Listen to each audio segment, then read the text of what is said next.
Good morning, I'm Kim Gusby. Today, the nation pauses to honor the life of one of the most influential people of our time, civil rights giant and public servant, Dr. Martin Luther King Jr. Dr. King's view on nonviolence, social justice, and equality has had an indelible impact on our community, our nation, and our world. For the past 43 years, the MLK Observance Day Association of Savannah has celebrated Dr. King's life, legacy, and contributions.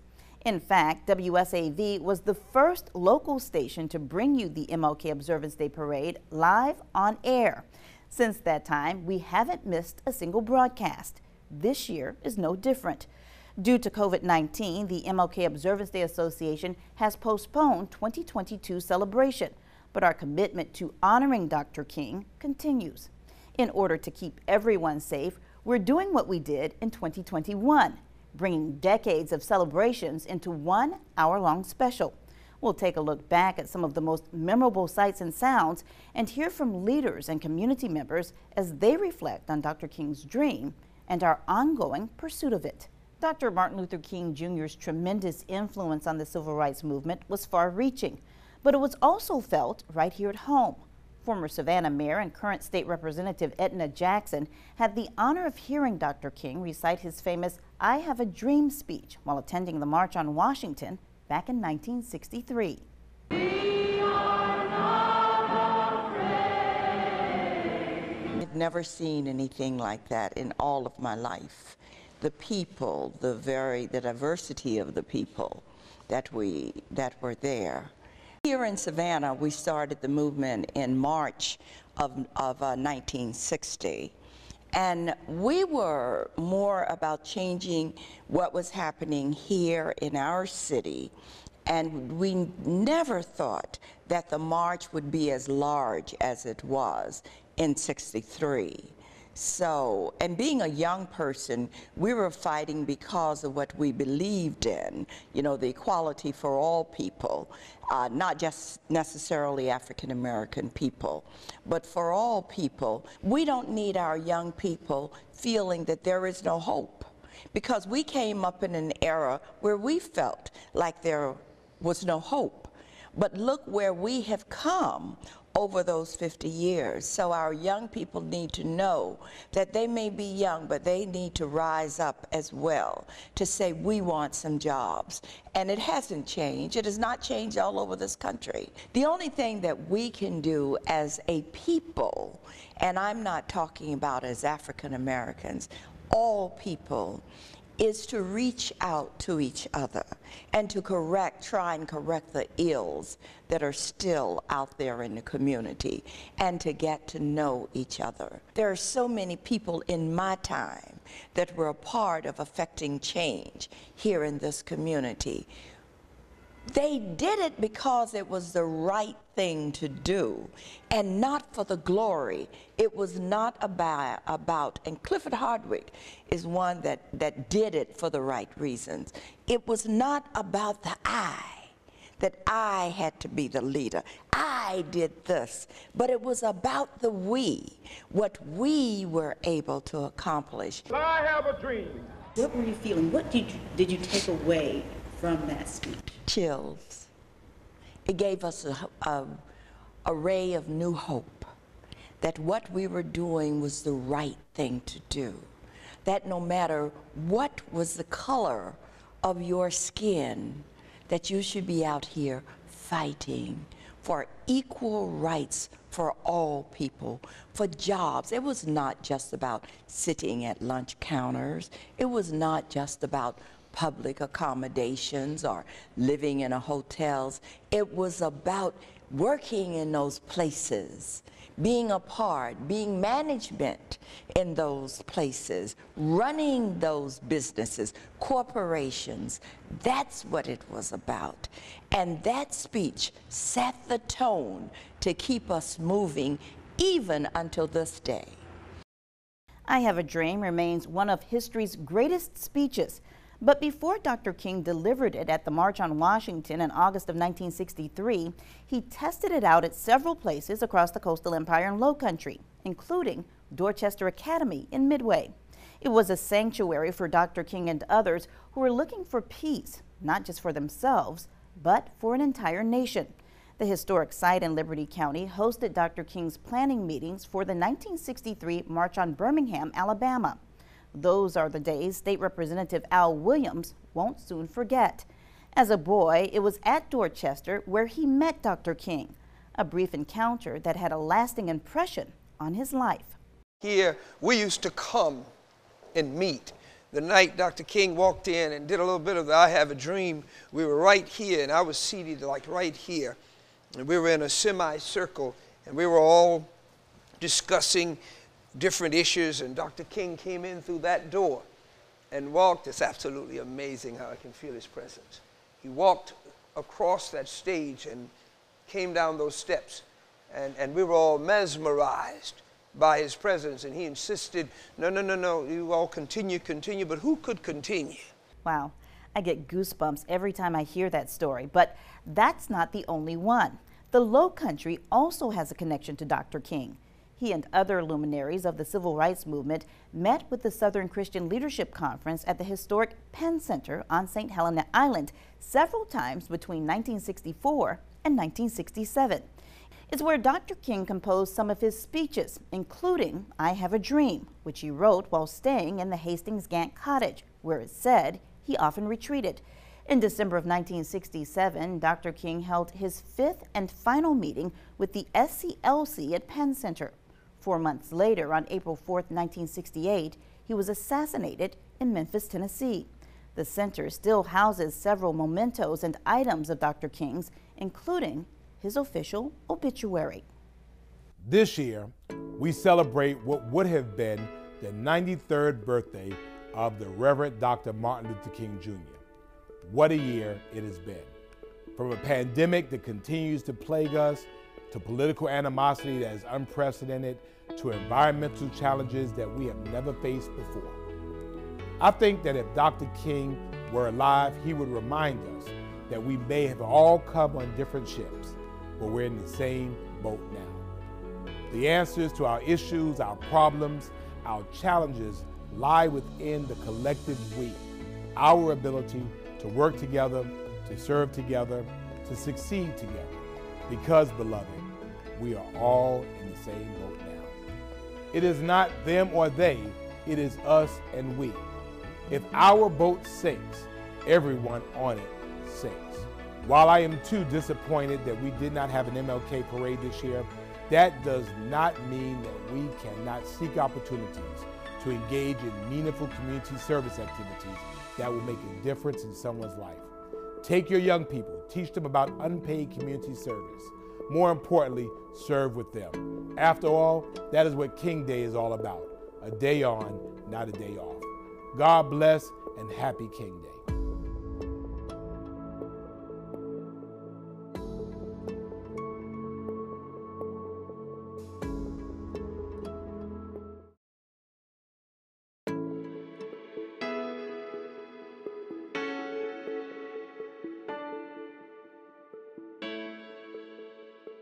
Today, as we celebrate the birthday of Reverend Dr. Martin Luther King Jr., we must remember the power to serve. Hi, I'm State Representative Carl Gilliard. Dr. King once said, life's most persistent and urgent question is not what are you doing, but what are you doing for others? Today, as we celebrate the man in the movement, it is a call to action. The Bible says, whatever you do unto the least of these, you do unto me. Happy birthday, Dr. King. Welcome back. While the Martin Luther King Jr. Observance Day Association of Savannah has postponed many of this year's events, the organization is still planning on honoring local graduating seniors and its 501c3 Give Back recipients later this year. They are leading an MLK giving campaign to raise money for these efforts. Your donation will help provide scholarships to deserving students and local small businesses. Donations can be mailed or dropped off at 1206 MLK Jr. Boulevard, Savannah, Georgia 31415. For more information, call 912-234-5502. Dr. King's connection to the hostess city can be seen and felt in the lives he's influenced, from those who marched with him to others who learned about his work and his fearless fight for freedom decades later. Such is the story of Georgia U.S. Senator Reverend Dr. Raphael Warnock. Born and raised right here in Savannah, he's been at the helm of Atlanta's historic Ebenezer Baptist Church, the spiritual home of Dr. King, for nearly 2 decades. I spoke with him back in 2016 about Dr. King's impact on his life. We are so glad that you are here. He's senior pastor of one of the most prominent churches in America. I didn't set out to become the pastor of Ebenezer, but ministry was always on the top of my agenda. Guns are not allowed in the state capitol, but they want them in our churches and in our schools. Have you lost your mind? From the pulpit, Reverend Dr. Raphael Warnock not only preaches the gospel, but uses it as a platform for change. I'm an activist, and for me, my preaching and my activism go hand in hand. So it's no surprise he would eventually end up here, at what is often called America's Freedom Church. It's where Dr. Martin Luther King Jr. co-pastored with his father, Reverend Martin Luther King Sr., a civil rights giant in his own right. Install him, oh God, as the lead servant in this place. It's been 10 years since Warnock took the helm. At age 35, he became the youngest of only 5 pastors to lead the church. He admits he has big shoes to fill. In fact, he's reminded of his enormous responsibility every time he walks these halls. What is always foremost in my mind is that it's my job not to walk in the shoes of my predecessors, but to stand on their shoulders. His future, he says, is largely based on his past. He grew up in Savannah's Caton Homes public housing, one of 12 children to Pentecostal preachers. We didn't grow up with much in my family, but we had what really counts. We had a lot of love and deep faith. And I internalized that as self-confidence, and I think that has propelled me to be able to do the things that I'm doing. The Johnson High School graduate is also a product of Savannah State's Upward Bound program. He credits his success with a strong support system. But beyond the influence of family, teachers, and community, Warnock says it's Dr. Martin Luther King Jr. who has always loomed large as his moral compass. I was moved by his ability to inspire people, to lay it all on the line for the sake of what's high and good and noble, for the sake of what he called the beloved community. That beloved community has now become his parish. His impact evident in the awards that adorn nearly every inch of his office. He's counseled the powerful and kept company with the elite.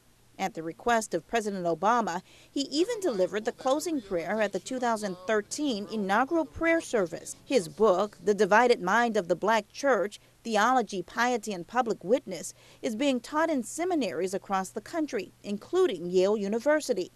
Just last month, his footprints were added to the International Civil Rights Walk of Fame for his commitment to making equality a reality for all. And say to our governor, expand Medicaid in Georgia and expand Medicaid now. He's become a fierce public advocate. If you do not leave, you will be arrested. Defending voting rights in Georgia and across the country, and taking the criminal justice system to task. There are a number of issues confronting our world, but one that demands a lot of my attention these days is the prison industrial complex. I think that that is one of the most glaring and obvious examples of the continuing legacy of Jim Crow segregation. Hunted down and killed for crossing some cultural arbitrary line. His non-conventional approach to ministry has attracted more than 3,000 new members to Ebenezer. An $8.5 million community resources complex is the product of a successful fundraising campaign. We have several nonprofits located in this building, creating a one-stop shop of wraparound services that move people towards self-sufficiency. It includes a cyber cafe where visitors can access the internet for free, and Operation Hope, which is focused on financial literacy. So because they're here, you can literally come to our church today and apply for a mortgage. And if you're not ready, they'll help you get ready. Warnock believes to whom much is given, much is required. So despite all he has accomplished so far, he he says there's still more work to be done. And so inasmuch as I've inherited this amazing national treasure, and I stand now at the helm of this institution, my job every day is to embody the love ethic of the gospel in a way that embraces the whole community, even those who do not share my faith or who claim no faith at all. Constant labor, he hopes, will ultimately lead to eternal reward.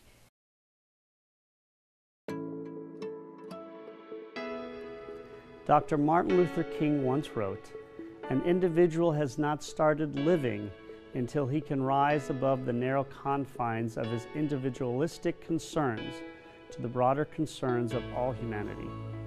At this season, as with all seasons, Dr. King's words continue to ring so true. Our responsibilities go far beyond the borders of our own individual minds, hearts, and bodies, and farther even than those of our family and friends.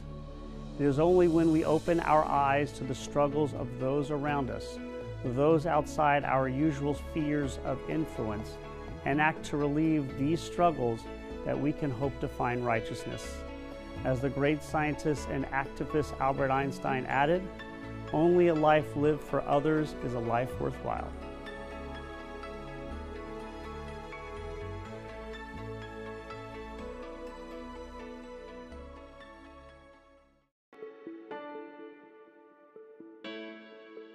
The Reverend Dr. Martin Luther King Jr. led a life of service and sacrifice. His message was a challenge to elevate the concerns of others and give without expecting anything in return.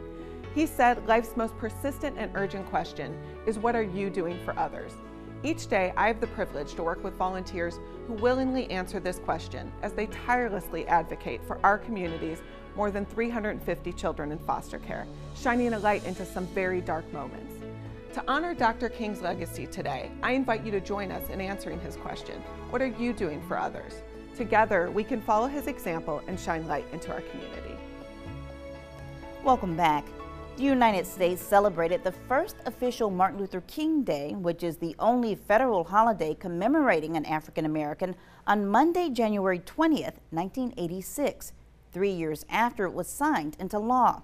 In 1994, Congress designated the holiday as a National Day of Service, marking the third Monday in January every year as a day on, not a day off. It encourages everyone to volunteer in order to bring us closer to Dr. King's vision of being a beloved community. Although it's been 2 years since we've been able to celebrate in person, there's nothing like MLK Day in Savannah. The sights, the sounds, and sheer exuberance of our city coming together to honor Dr. King's enduring legacy is what makes ours one of the biggest and best in the nation. Let's pause to look back at some of the most memorable moments of parades of years past. I'm going to look now at a trolley that is familiar to a lot of folks here in Savannah. Richard Arnold High School, that's the Alumni Association.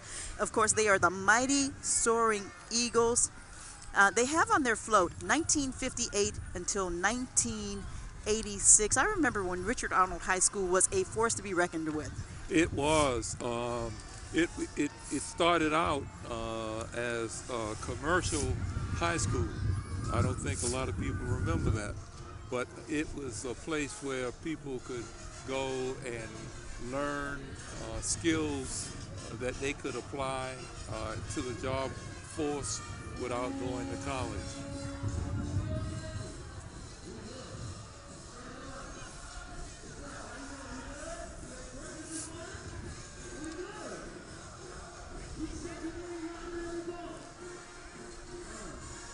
Taking in right now a few of the sights and sounds of today's parade, and we mentioned this all morning long. This is really a parade where folks from all over come together not only to honor the name, the legacy, the birth of Dr. Martin Luther King Jr., but this has become a tradition for many families from all across the country. We see young kids whose parents and grandparents and great-grandparents made a tradition out of attending this year's this parade. Oh, no doubt about it.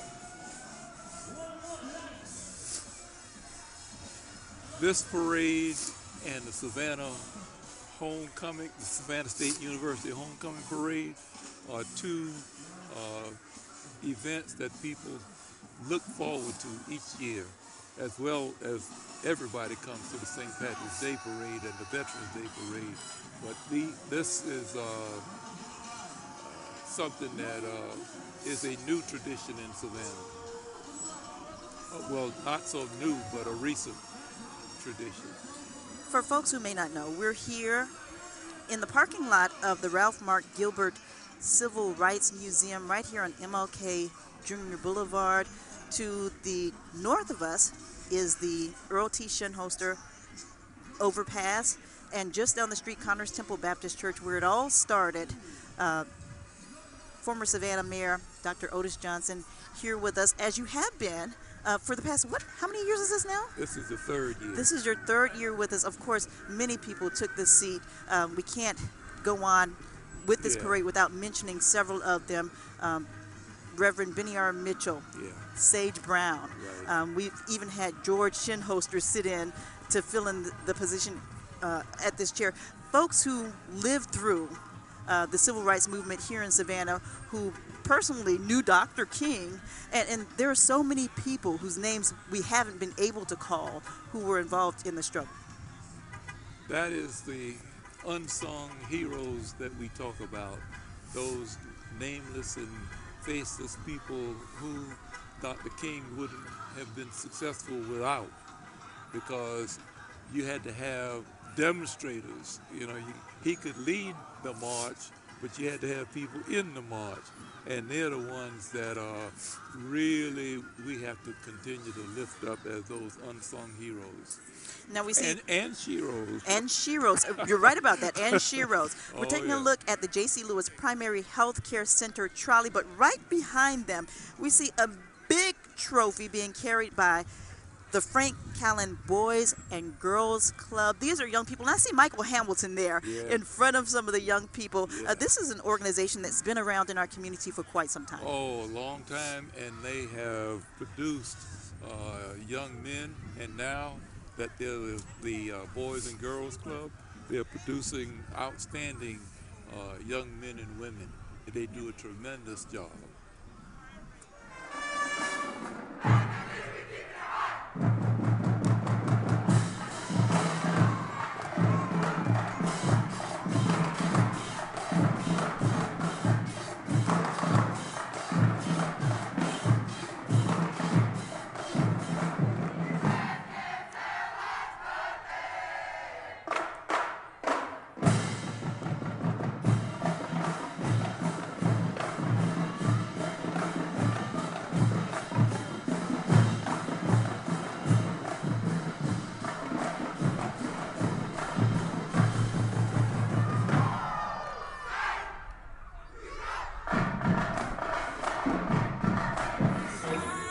I bet you won't do that dance routine, though. Yeah. What's up, y'all all right? Happy MLK Day. We checking in. What's up, Arnold? What's good? Y'all all right? I bet y'all won't hit that low, though. I bet y'all won't hit that high, though. I bet you won't. I was just playing. Y'all had to show out like that. A good way to warm up is to dance to the music you hear coming from the float. Once again, that's Beyonce with her rendition of Frankie Beverly and Maze's Before I Let Go. We're taking a look now at Omar Temple number 21. Now this is always a fun group with the little cars. The little cars. Yeah. They have. There we go. They have a lot of fun. And you notice that their float is empty because a lot of the guys who were on that float are actually off the float, marching through the streets. That's right. And I mean they strutting too. Those little cars, that's the way to do a parade right there. Oh man. Now you know this group has shrine clubs in Hinesville, Beaufort, here in Savannah. Omar Temple number 21 was organized under the name Oman Temple back in 1906. And in 1930, Oman Temple was reorganized under their new name, Omar Temple number 21, with Saucy Johnson as its illustrious potentate. Behind them is Parent University. They do a lot of really wonderful work But you know in the what? community as well. Before we get to Parent University, Edward Edward Moody. Hey. He's a brave man.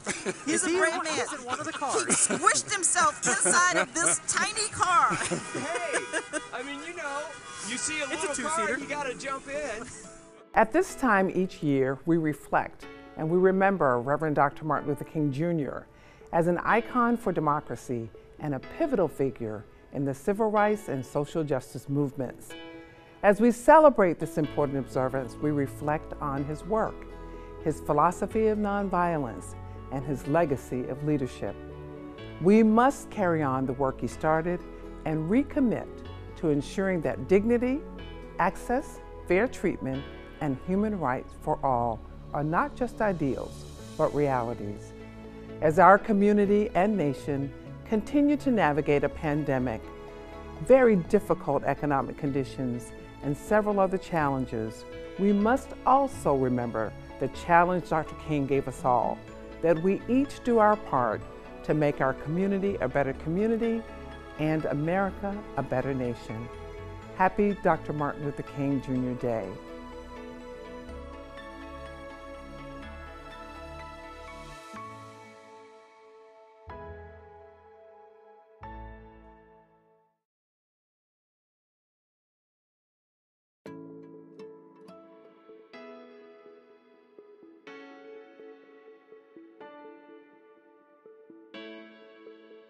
Hello, my name is Tom Kohler, and it's an honor to be with you today. Everybody can be great because anybody can serve. You don't have to have a college degree to serve. You don't have to make your verb and subject agree to serve. You only need a heart full of grace, a soul generated by love. These words from Dr. Martin Luther King hold true today and will hold true tomorrow. We are imperfect as people. We are imperfect as a nation. But let's remember, everybody can be great because anybody can serve. Welcome back to our special honoring MLK. More than 250,000 people gathered in the front of the Lincoln Memorial in August of 1963 to participate in the historic March on Washington for Jobs and Freedom.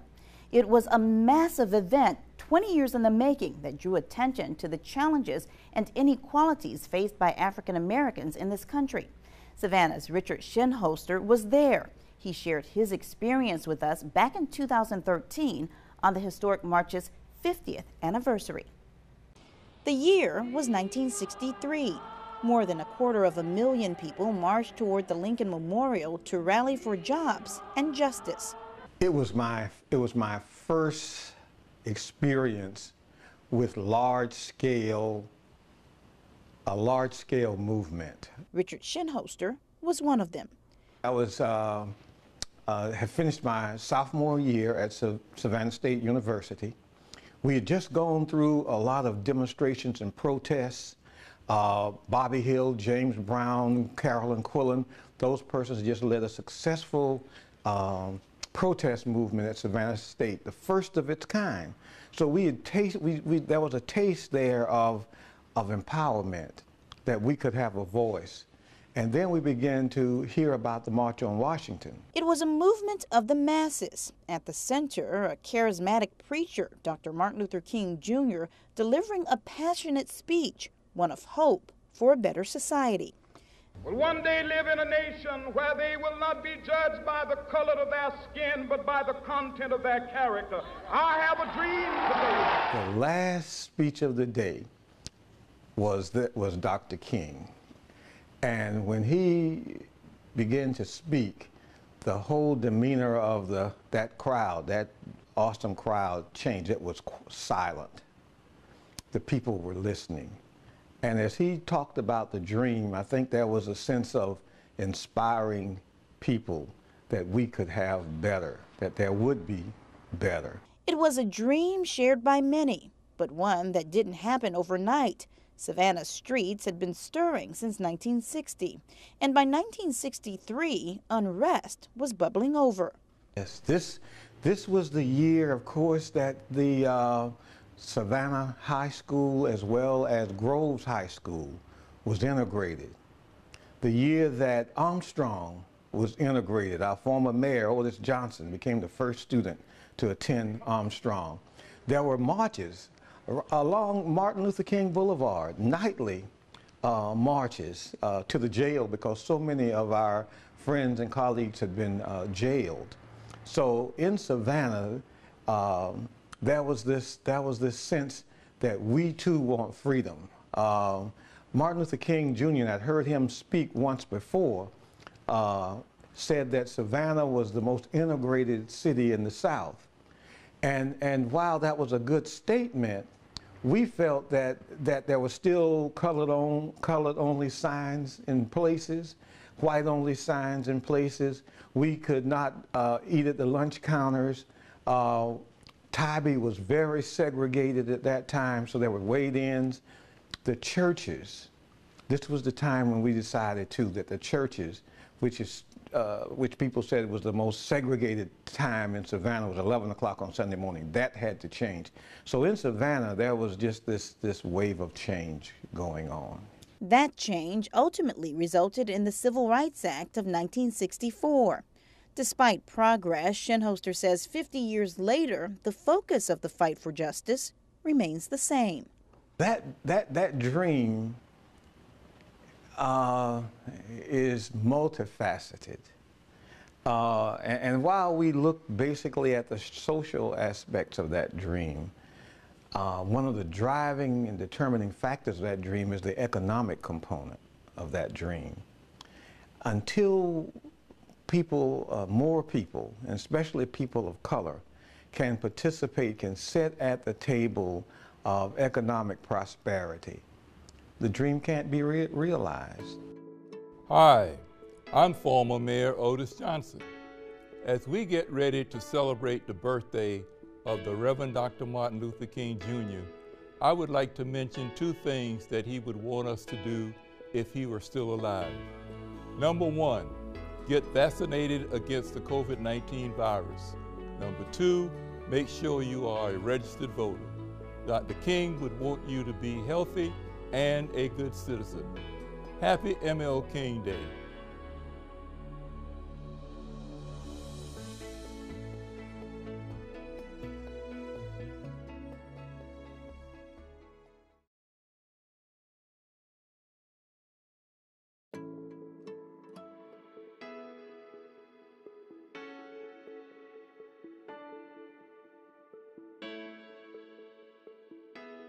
Hi, my name is Catherine Sneed. I am inspired by the words of Dr. King. I hold this saying close when things seem hard. If you can't fly, then run. If you can't run, then walk. If you can't walk, then crawl.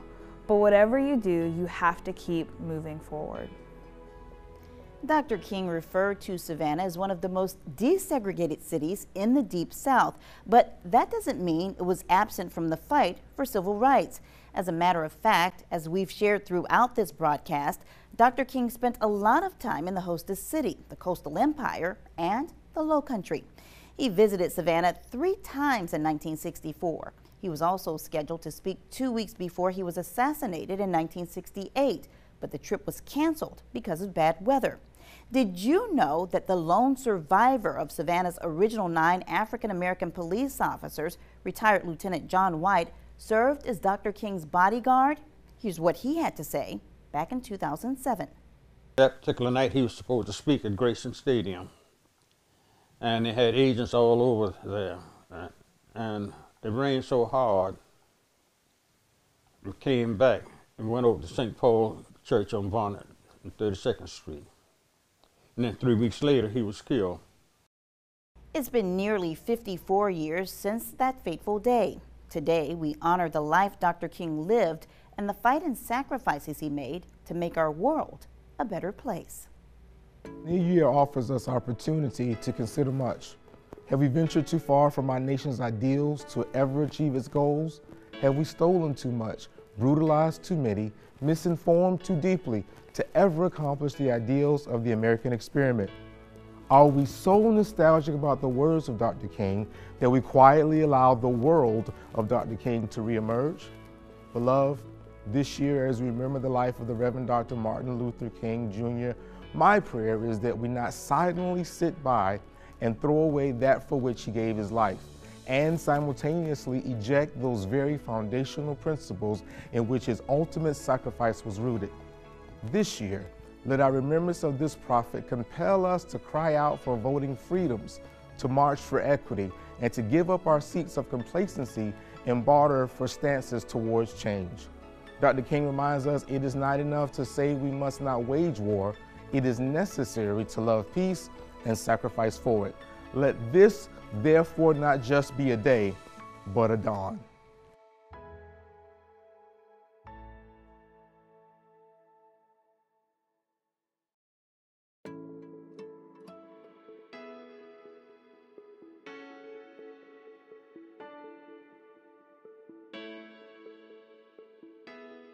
The Islamic community of Savannah, which is comprised of the members of Masjid Jihad and the Islamic Center of Savannah, joins our fellow citizens and our brothers and sisters of the Christian, Jewish, and those with other faiths in commemorating the life and sacrifices of Dr. Martin Luther King, Jr. We believe that Dr. King, in his quest to achieve freedom, justice, and equality for the sons and daughters of our enslaved African ancestors, was inspired by the following divine principles found in the Quran, the holy book of Muslims. Let them arise from among you a people that invites to good and enjoins what is right and forbids the wrong, and these are the ones that shall be successful.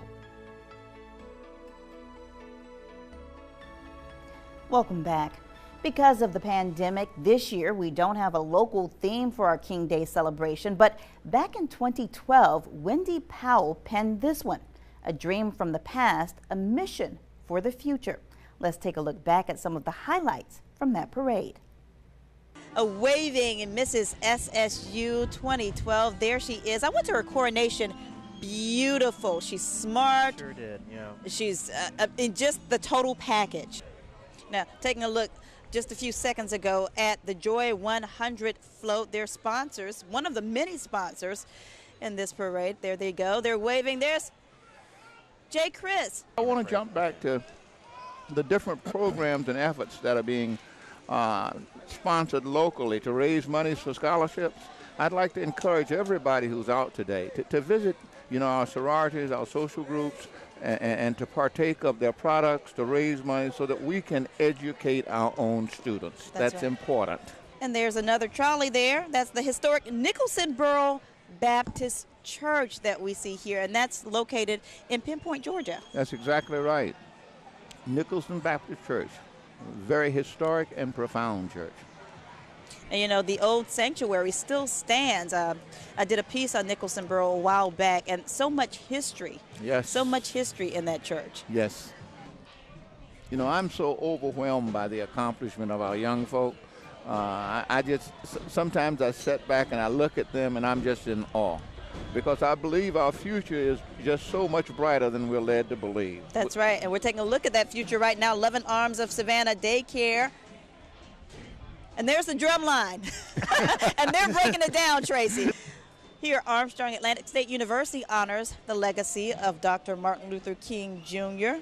Their representative, Melody Rodriguez, is on the trolley. Armstrong makes a real strong effort to include, segments from all of the communities. I attended both Savannah State and Armstrong and graduated from both of them. So I'm supportive of both of these fine institutions. You got a lot of alma maters out here today. Does, doesn't it? I hope you enjoyed that look back at the Savannah MLK Parade from 2012. It's hard to believe that was a decade ago. Tracy Haynes and I had a wonderful time sharing the desk with local attorney and civil rights activist, the late Sage Brown. Sage Brown had a special way of sprinkling humor, insight, and encouraging words of peace and hope throughout our broadcast. For several years, he served as a commentator for WSAV's MLK Parade coverage, sharing his personal perspective on Savannah's fight for equality. He was a product of the civil rights movement and helped change the face of public education in Chatham County as one of 19 black students to desegregate the school system in 1963. Sage Brown passed away in August of 2015 after a battle with leukemia. He is still missed to this day. Sage was one of many commentators to share the desk with us during our parade coverage.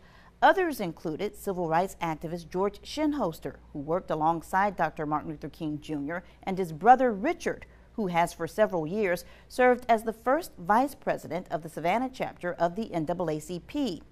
Former Savannah mayor, educator, and author Dr. Otis Johnson, who you heard from earlier in the broadcast, and of course the man who started it all, Reverend Benny R. Mitchell, Jr.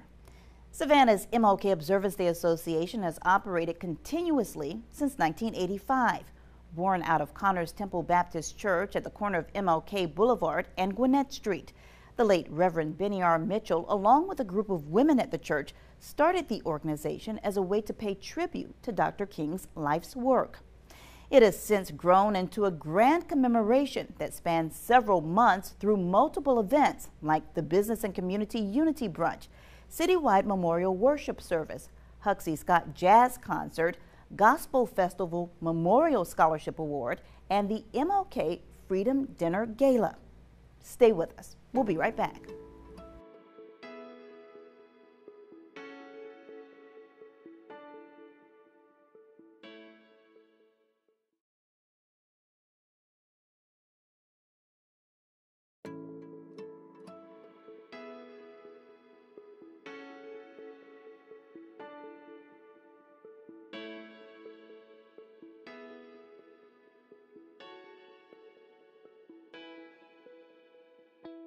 Dr. Martin Luther King Jr. was a servant leader. He worked in the trenches, putting the interests of others before himself, and ultimately making the greatest sacrifice a man can make. His sacrifice and tireless work on behalf of mankind earns him the title King of a Man. This holiday celebrates the life and legacy of Dr. King, who brought hope and healing to America. We commemorate him as well as the timeless values he taught by example, the values of courage, truth, justice, compassion, dignity, humility, and service that so radiantly defined his character and empowered his leadership. On this holiday, we commemorate the universal themes of unconditional love, forgiveness, and nonviolence. Today, I challenge each of you to find your place in the struggle to realize a better America.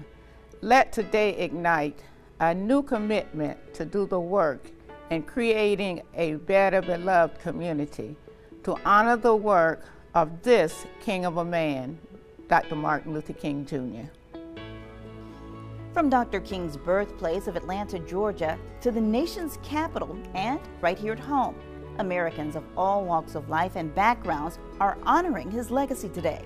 Dr. King helped change the world through his mission of peace and message of hope and unity. Let's continue what he started. Thank you for joining us. Hopefully next year we'll see each other face to face to experience the sights and sounds together. We leave you with a special message from the incoming president of the Martin Luther King Jr. Observance Day Association of Savannah, Deborah Adams. Happy King Day. In past years, this community has taken time out to honor the Reverend Dr. Martin Luther King Jr. However, today the celebration will be a little different. A pandemic has caused us not to be able to gather, but we will honor Dr. King in our own way. Dr. King is known for his contributions to the American Civil Rights Movement. A social activist and Baptist minister, he sought equality and human rights for African Americans, the economically disadvantaged, and all victims of injustice through peaceful protest. He preached peace, used nonviolent protest, and stood behind the rule of the law.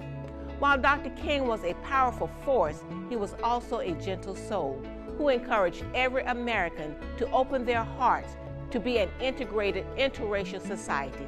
Happy Dr. King Day.